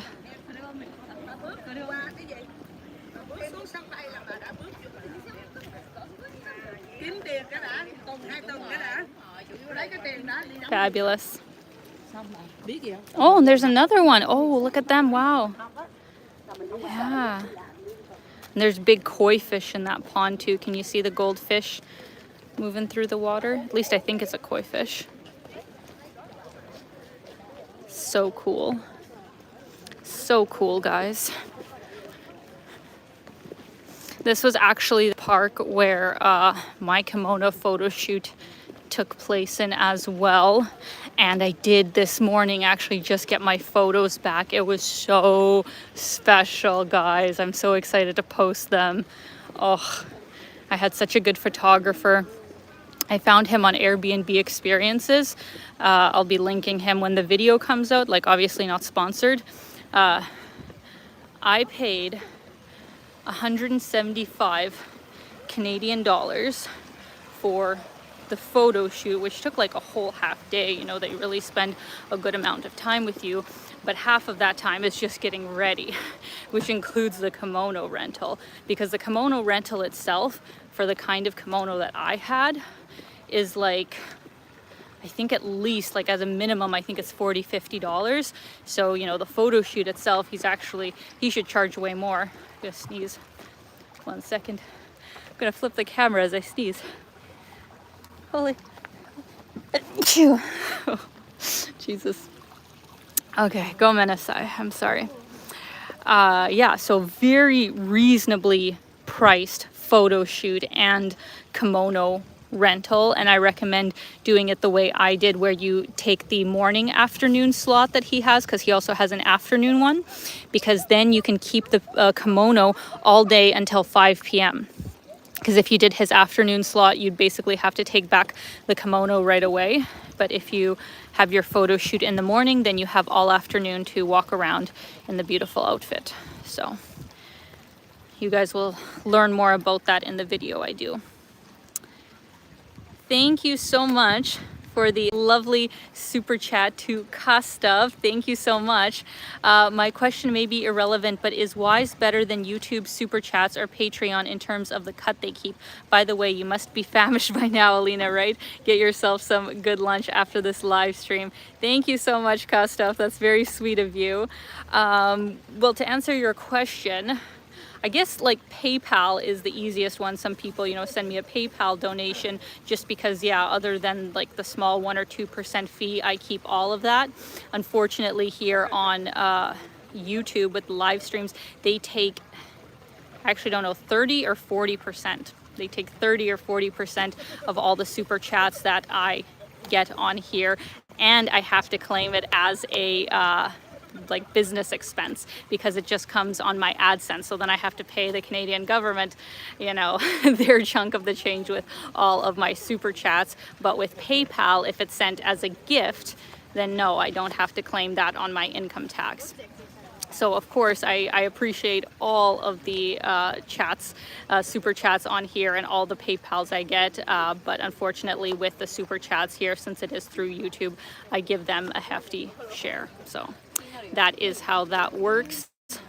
But even if I didn't have the option of getting, you know, the super chats, I would still do these live streams because I really like interacting with you guys. And I think it's really fun to like show you places in real time. But of course I am really grateful that I can make, you know, money off of this as well, because, you know, I couldn't take as much time to do these live streams as often if I wasn't able to, you know, make money off of it as a business. So I really appreciate all of you who have sent in super chats, anybody who sends me PayPals. It all goes back into the business. So thank you all so much. I truly do appreciate it.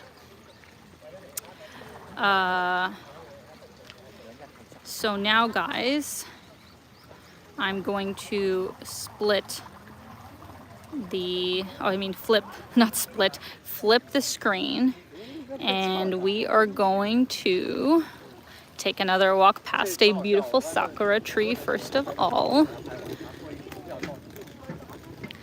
It's actually a good thing that they have roped off the trees, as much as I would like to, you know, maybe get photographs like right up beside the trees. I know that it is for the best, because what has happened other years, as actually my photographer was telling me here, is that tourists would basically like rip the flowers off the damn trees, or like, you know, touch them or something like that, and that would make the blooms fall off faster. So it's actually, you know, good for the longevity of the trees if they kind of just rope them off and people have to take pictures from a distance. So hopefully, you know, people will actually respect that. All right. Oh, that tree is going to be beautiful. See, this sakura tree, actually, it's just crazy. I was here yesterday, right? If I remember correctly, this tree had next to nothing on it yesterday, and this morning already it's starting to bloom. They go so quickly. That is just amazing. Wow. That is very cool. All right, friends, we are going to keep moving onwards.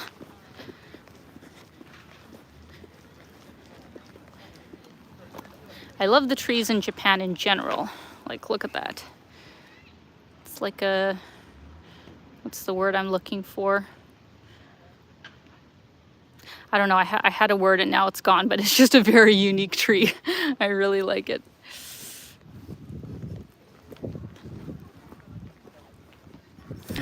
I agree with Jim. Get a kimono from a good shop. Don't go for the cheap option. You need a proper dresser to look as good as Alina did in hers. Agreed. And a few people after I posted my pictures messaged me and said, oh, I wish, you know, I would have spent more money on my rental, because if you do go, you know, with the cheap option, and honestly be wary of the shops that are like super like marketed towards foreigners, because those ones actually have the not so great like kimono options. They're just like really cheap, not so pretty looking material.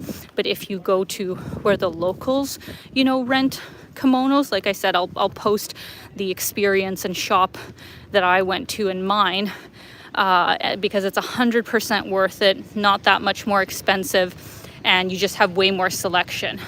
Like the shop that we went to, almost everybody else who was in there was all, you know, from my view, I think they were locals, they were Japanese. And the shop itself has over 1,000 different kimono options. Though, of course, the ones that were included in my, you know, budget were maybe about 100, which is still lots, obviously. It's still lots to choose from. But if you wanted to buy or rent a really premium kimono, of course, something like that is going to be like $300 or something. But I think just the ones that I have are very nice for the price as well.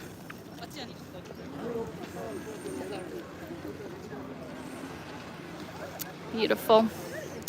All right, we are continuing on.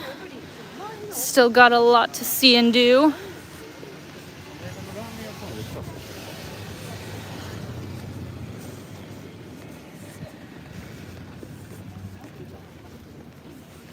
Draghi asks, are kimonos expensive to buy?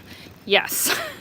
I mean, unless you are getting like the cheapest ones possible out of not so nice materials, kimonos can get ridiculously expensive. If I had to estimate from what some of my friends who have one have told me, I think an average kimono, and like all the pieces included, right? Like all the different belts, all the different accessories, probably gonna run you easily $8,000 to $10,000. Like, that's a car. That's a car, a cheap, you know, secondhand car more so, but still, like, you could buy a car for that amount of money, or you could buy a brand new, really beautiful kimono. And that's not even, you know, the highest echelon of them. So, it should give you an idea of, yeah, just how expensive they can be.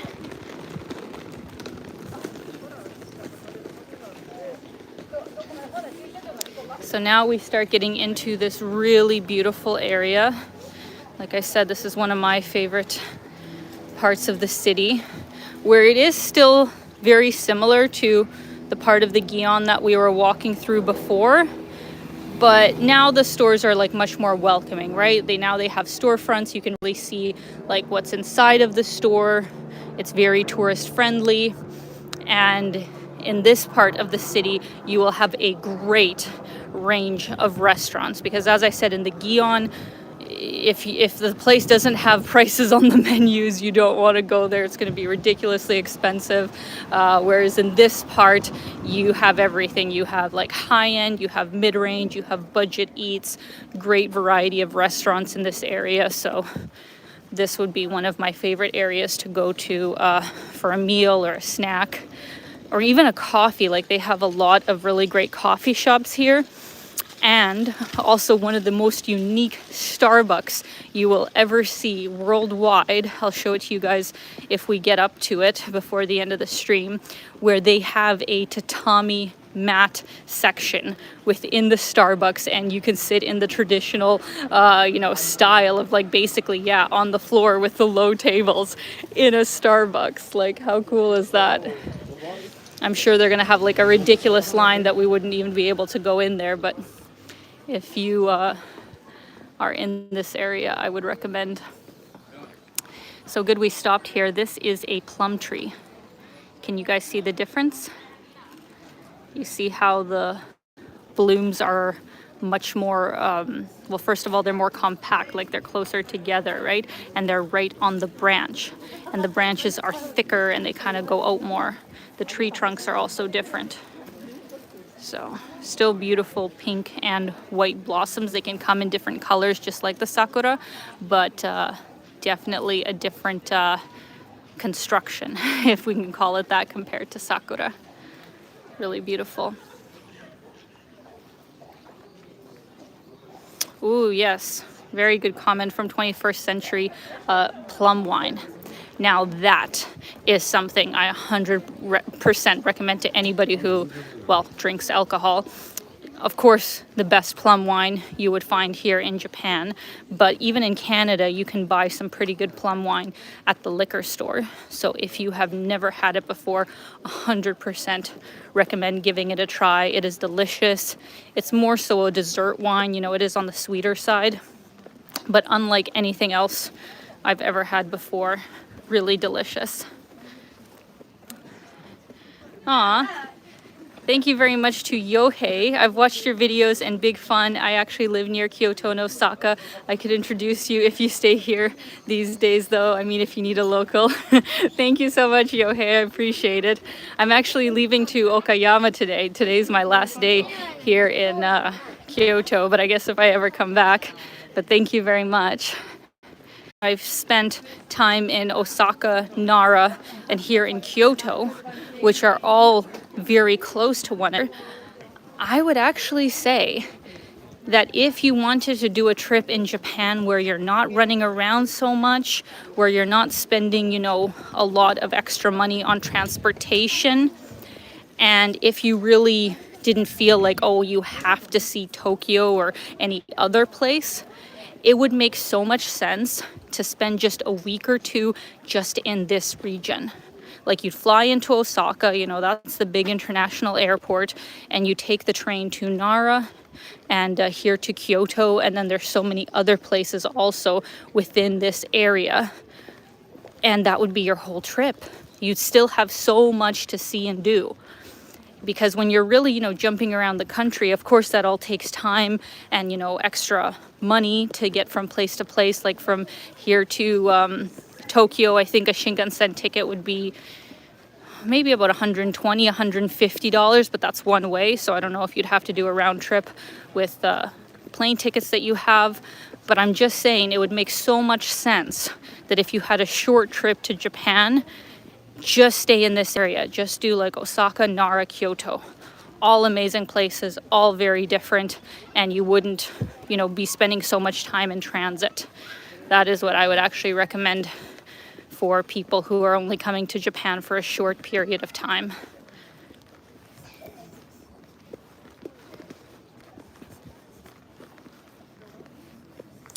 Oh, thank you very much, 21st Century. Much appreciated.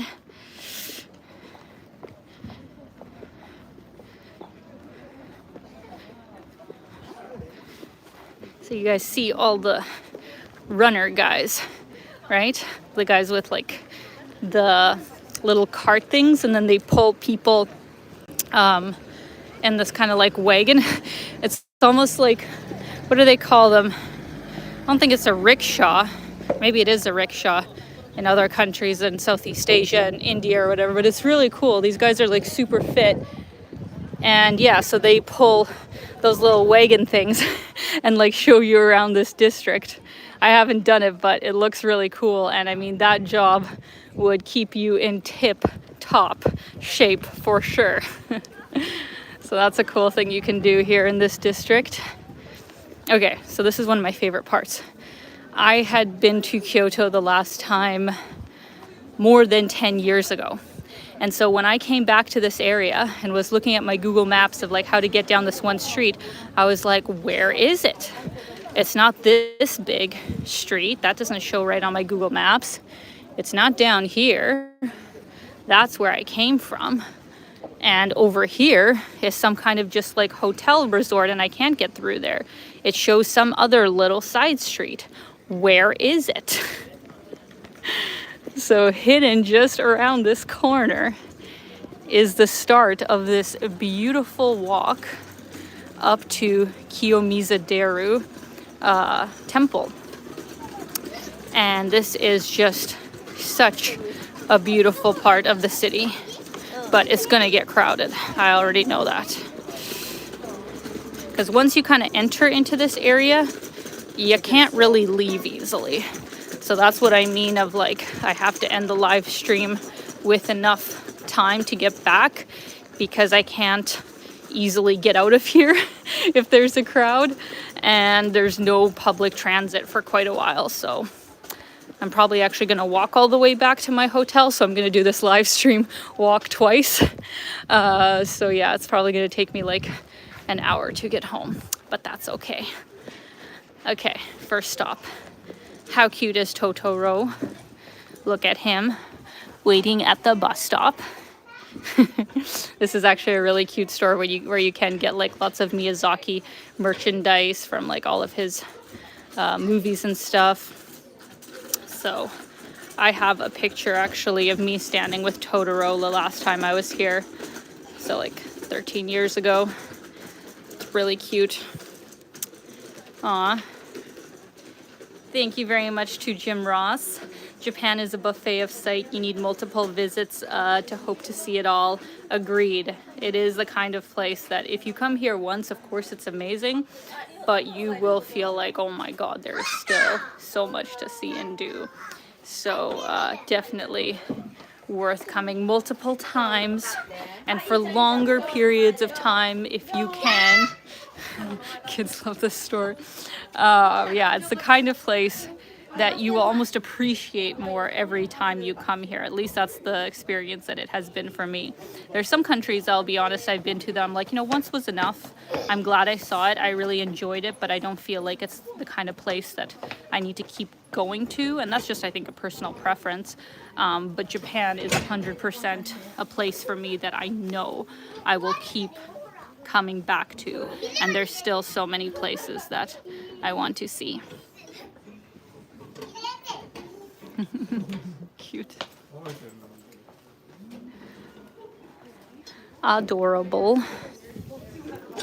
This cat is also always so scary looking. I don't know if he's supposed... It's the cat bus, right? That's the same cat of like the cat bus from the cartoon. His face just creeps me out.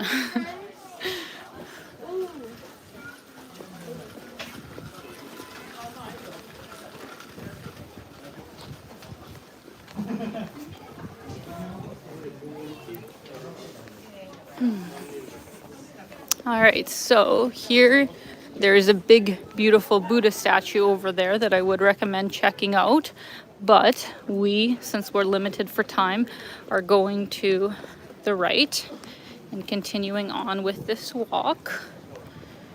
A lot of really beautiful souvenir stores here, and a lot of stuff, you know, that also isn't, you know, super touristy kind of stuff. Like here you'll have a lot of, you know, handmade pottery. I don't know if you can really see it through the glass, but, you know, beautiful hand-painted, handmade pottery. There's actually a few pottery schools in this district that I've seen where you could take a pottery class. That's a popular thing that they have here. Sorry guys, just give me one sec. I'm just adjusting. All right.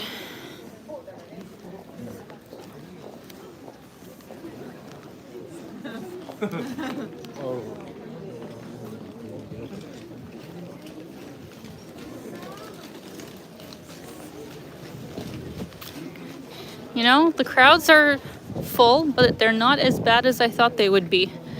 The Sunday that I was here with my kimono photo shoot, like this whole thing packed, just packed. And you are moving at such a snail's pace. Like maybe that will actually happen in an hour or two from now, but right now it's actually not bad. Not bad at all.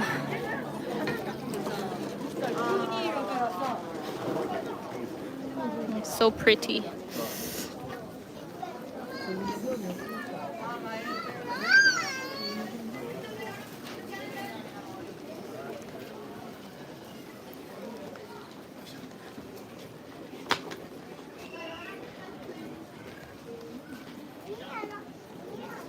There's like a caricature place if you want to have a proper artwork of yourself, you can do that.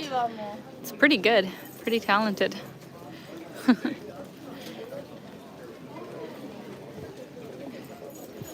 Oh my goodness, some fish. That's so random. Just like a pond right beside a restaurant. That's cool. They even have a filtration pipe in there for the fish. That's awesome. So cute.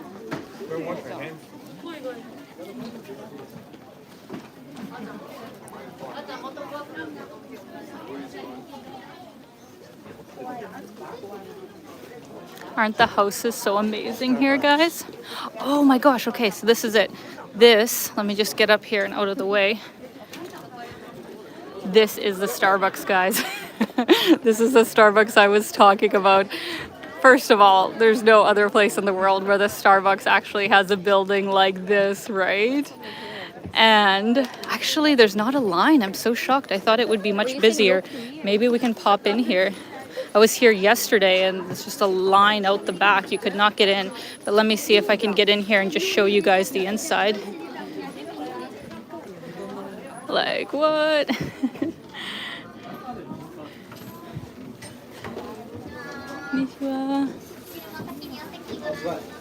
Might be difficult to get all the way in.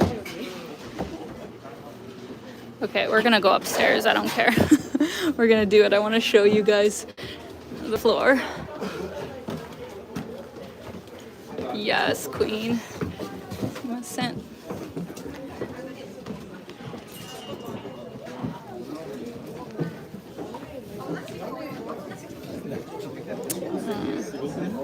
Okay, so this is just one part. I remember there's another part. So yeah, tatami mat floors. I don't think there's any other Starbucks in the world that has that. It is busy up here. But then, yeah, then they have kind of a standing nook. They have some proper tables. And yeah. There's another floor in there, but it's really packed in here, guys. So we're not going to do that. Hello. So yeah, if you guys are in Kyoto, definitely check it out. Oh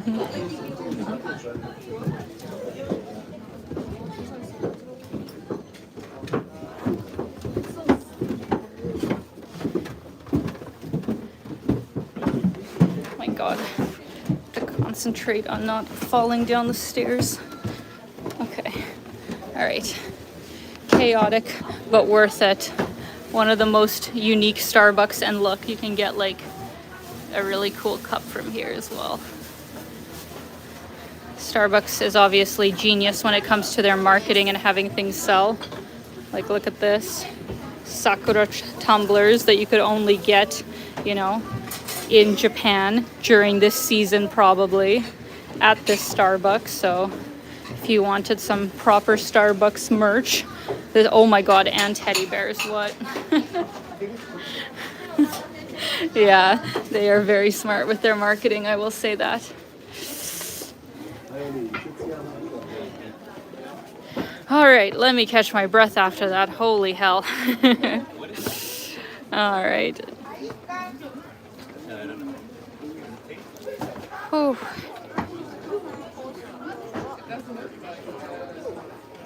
Glad you guys enjoyed it.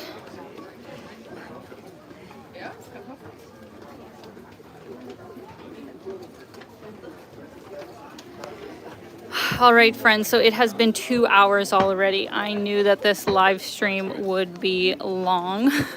I expected that. Let me just see here. I actually can't quite remember from this part just how much longer it is to Kiyomizu-deru, but I think it is quite a bit. And see, now the streets are getting more packed, right? I think I actually have a secondary sort of solution, because instead of going to Kiyomizu-dera, so okay, Kiyomizu-dera down there, look how crowded it is up here. So you'd be traveling at a snail's pace to get in and out of there, so we're not going to do that. I'm going to give you one more look down this way. Look how beautiful. Yeah, it's going to get busy. Instead, we're going to go to the right, because from the right, I can get home faster. So we're still going to continue on the live stream, maybe for another 15 minutes. You guys will get to see a really cool pagoda that's in this area. And then I will be able to make it home a lot easier. So let's do that. Because yeah, getting to Kiyomizu-dera and then back again would take 2 hours in and of itself. And we don't got that time today. I do not want to miss my expensive Shinkansen ticket that I've already pre-purchased. What's nice is with the Shinkansen tickets, you can book them online now. I don't remember if that was the case the last time I was here, but obviously ordering online makes it easier. And even though I maybe didn't have to do that, maybe there still would have been tickets available today, I just didn't want to risk it, because this is like the busiest time of the year, and especially on a Sunday, I just wanted to make sure I had a ticket.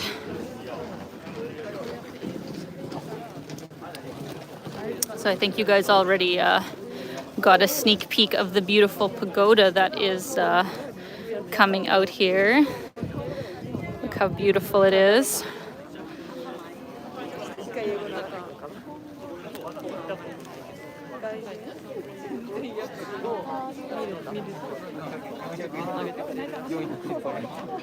Gorgeous, isn't it? Absolutely stunning.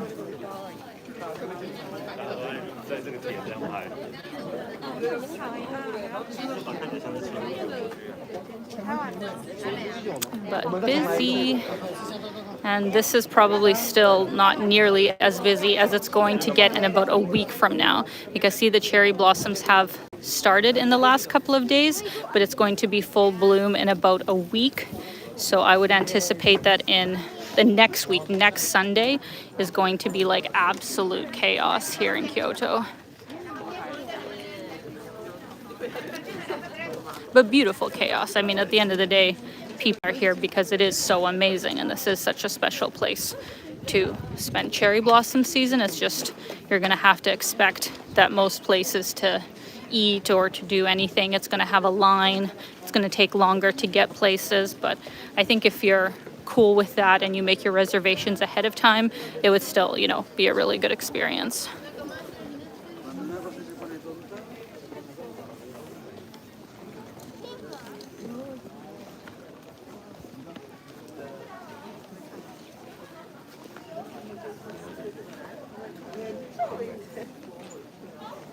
Ooh, that's a cute little cafe.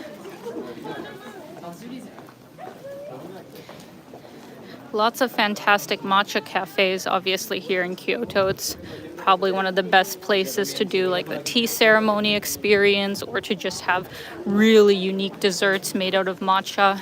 Kyoto's probably one of the best places in the country for that.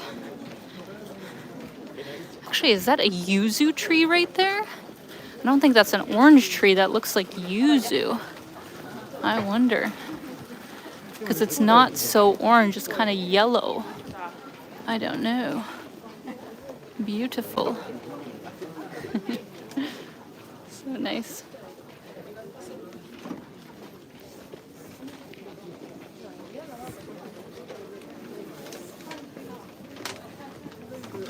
Ooh, this place is good. Kyoto Coffee. It has a few locations. I think I thought I saw it in another part of the city, but they have like some really unique brewing techniques. If you can kind of see through the glass, they got some really interesting cylinders, really good quality coffee. So that's another great place. Basically everywhere around here is a great place. What you'll maybe have noticed is that other than Starbucks, there's not really a lot of chains in this area, you know? So in a way, you're getting really special variety of restaurants and cafes where you're not going to find them anywhere else. So basically anywhere you go in this area, you're probably going to have something really delicious to eat or drink. Oh my gosh, so cute. Oh, let me give you one more view of the beautiful pagoda here. Stunning.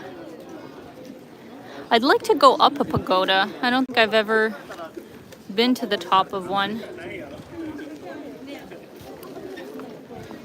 There's supposed to be a really famous one right beside Mount Fuji, if I'm not mistaken. That's like one of the most famous ones.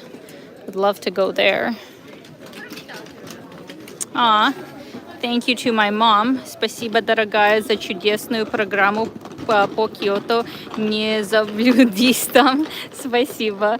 My mom said thank you for the beautiful live stream and also that I don't get lost here. Thank you, and I will try.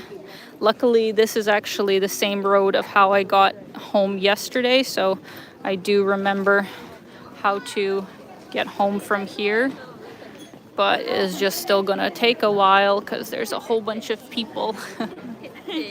I think in about 5 minutes, guys, I'm gonna end the stream. So if you have any more questions or comments and stuff, yeah, if you have any questions or comments, comment in the next 5 minutes because I will be finishing things off here in just a bit.